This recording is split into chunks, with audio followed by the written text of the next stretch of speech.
Hello বন্ধুরা, back to my channel. আজকে দেখো পটল সর্ষে করে দেখাবো। দেখো পটলগুলোকে আমি ভালো করে কেটে নিয়েছি, ওপর দিয়ে একটু চিড়ে নিয়েছি যাতে মশলাটা ভালোভাবে ঢুকে যায়। এখানে দেখো ওই মশলা আমি কী নিয়েছি, সর্ষের গুঁড়ো নিয়েছি, হলুদ নিয়েছি, নুন নিয়েছি, লঙ্কার গুঁড়ো নিয়েছি। সর্ষেটা কিন্তু তোমরা বেটেও ব্যবহার করতে পারো, আমি এখানে গুঁড়ো ব্যবহার করছি। এবার গ্যাসে একটা কড়াই বসিয়ে দিয়েছি, কড়াইতে তেল দিয়ে দিলাম, কালো জিরে ফোড়ন দিয়ে দিলাম। ফোড়নটা ভেজে আমি এবার পটলগুলো দিয়ে দেবো। পটলগুলো নুন হলুদ দিয়ে ভালো করে ভেজে নেব লাল করে। পরিমাণ মতো নুন হলুদ দিয়ে দিলাম, তারপর নুন দিয়ে দিলাম একটু, দিয়ে ভালো করে এবারে লাল করে ভেজে নেব।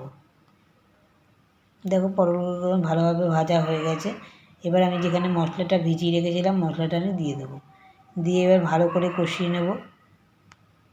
এবার একটু মিষ্টি দিয়ে দিলাম, মিষ্টিটা দিয়ে ভালো করে নাড়াচাড়া করে ভালো করে কষিয়ে নেব।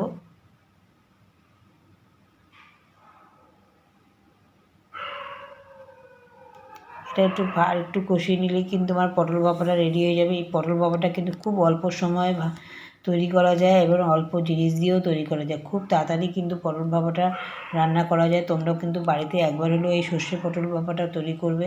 খুব গরম ভাত দিয়ে কিন্তু দারুণ লাগে খেতে, কিন্তু খুব অল্প সময়ে করা যায়। দেখো পটল ভাপাটা আমার রেডি হয়ে গেছে, তোমাদের পরিবেশন করে দেখাচ্ছি। দেখো বন্ধুরা কত সুন্দর হয়েছে কালারটা। এইভাবে তোমরা বাড়িতে পটল সর্ষে দিয়ে ভাপা করবে, খুব অল্প সময় করে নিতে পারবে, কিন্তু গরম ভাত দিয়ে এক থালা ভাত খেয়ে নিতে পারবে পটল সর্ষে ভাপা দিয়ে। ভিডিওটা কেমন লেগেছে কমেন্টে জানাবে। ভিডিওটা ভালো লাগলে লাইক শেয়ার কমেন্ট করে সাবস্ক্রাইব করে পাশে থাকা বেল আইকনটা বাজিয়ে দিও। এইরকম নিত্য নতুন ভিডিও সবার আগে তোমাদের কাছে পৌঁছে যাবে। তোমরা সুস্থ থেকো, ভালো থেকো, আমাকে সাপোর্ট করো। টাটা।